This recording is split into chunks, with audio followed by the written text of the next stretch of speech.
لله رب العالمين، أفضل الصلاة والسلام على خاتم النبيين والمرسلين سيدنا محمد عليه أفضل الصلاة وأزكى التسليم.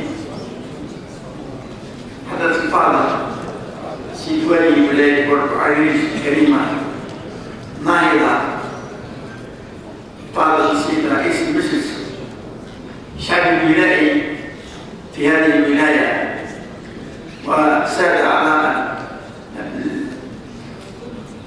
الدار الأمنية، وسادة النواب في البرلمان لغرفتين، وكذلك المنتخبين من هذا الشعب الكريم، الحاضرين، سادة العلماء، ضيوف، أيها السيدات والسادة، السلام عليكم جميعا ورحمة الله تعالى وبركاته.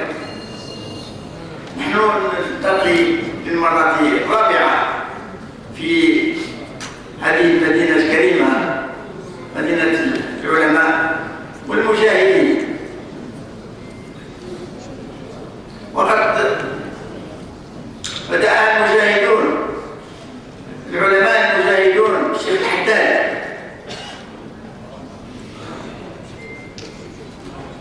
ولاية الشيخ الحداد، ولاية بشر القراني، مجاهدو الأوائل الذين قاموا في الاستعمار الفرنسي وأثبتوا باجتهادهم وباستشهادهم كذلك أثبتوا وحدة الجزائر وانتمائها العربي الإسلامي، وتبعهم ثلاثة من العلماء،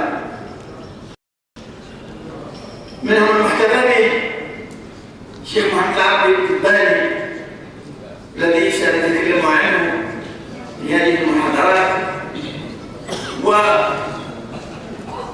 والشيخ الأحمدي، هذه الموسوعة كاملة في الأدب والتاريخ، الشيخ الزموري، ومنهم كثيرون الحقيقة، ومن الأدباء والشعراء، المجاهد الشيخ عبد الكريم العكبون رحمه الله. إذن هنا هي ولاية ولود للفطاحل والعلماء والمفكرين، ولود كذلك للعاملين ورجال الأعمال المستثمرين الذين تقدموا غيرهم في مختلف النشاطات الاقتصادية والصناعية. نرجو لهم التوفيق والدوام. وإن هذا الملتقى أو هذه الطبعة الرابعة التي تعقد برعاية سامية من السيد رئيس الجمهورية هي الحقيقة زيادة للتآزر والتآخي، وهذا بفضل السادة العلماء الذين شرفونا من سواء من تونس أو من غيرها أو من الجامعة الجزائرية، ولهذه هذا الفكر والجامعة التي تحمل اسم الشيخ بشير إبراهيمي، يعني رفيق الشيخ عبد الحميد بن باريس. هذه الجامعة الفتية التي هي كذلك تحمل مسؤولية النهضة العلمية والنهضة العملية في قيادة المجتمع. وأنا منذ أكثر من 30 سنة وأنا أقول بأن المجتمع الذي لا تقوده الجامعة هو مجتمع لا يعرف الطريق أو لا يسير في الطريق الصحيح، ولكي يسير المجتمع في الطريق الصحيح يجب أن تقوده الجامعة. فالجامعة بأساتذتها وعلمائها وطلبتها هي تشكل أو ترسم الخط الذي ينبغي للمجتمع في تطوره وتحوله من تخلفه التطور للتنمية، ترسم له الطريق وتساهم بأساتذتها وطلبتها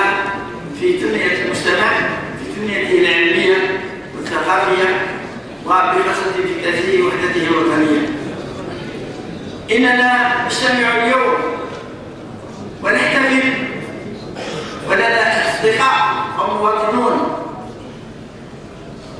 يجودون بأرواحهم كما جاءت المجتمع الجزائري بأرواح، كما جاءت الجزائر بأرواحهم. إخواننا الفلسطينيون الآن يكتبون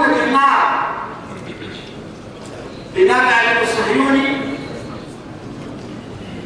وقل مؤازرهم، ولكنهم مصممون على الاتصال. وفي البيان الذي أصدره المجلس الإسلامي الأعلى في بداية هذه العملية، يعني منذ 7 أفريقيا الماضي، قلنا بأن الحرية لها ثمن، وثمنها هو الأرواح. الأرواح هي الوقود الذي يشعل الثورة ويسيرها، وهو الذي يضمن لها النجاح ويضمن لها النصر. وأعتقد أن الفلسطينيين ما داموا يجدون بأرواحهم في ثورتهم ولحركتهم فإن النصر سيكون حليفهم إن شاء الله. نرجو لهم النصر ونرجو لهم إن شاء الله أن يفوزوا باستعادة وبتحرير حتى المسجد الأقصى ثالث الحرمين، أول قبلتين وثالث الحرمين، مثل رسول الله صلى الله عليه وسلم، لابد أن يعود. وإن الجهود الدماء التي سالت سواء في القديم أو في الحديث من أجل تحرير فلسطين هي ضمان لتحرير فلسطين إن شاء الله.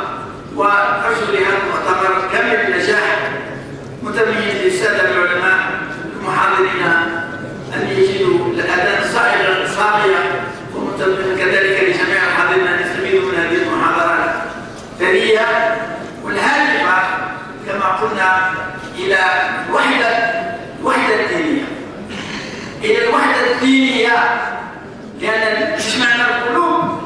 إذا اجتمعت القلوب فإن الله سبحانه وتعالى واحد الذي اجتمعت قلوبهم على طاعته وعلى معرفته وعلى خدمة دينه.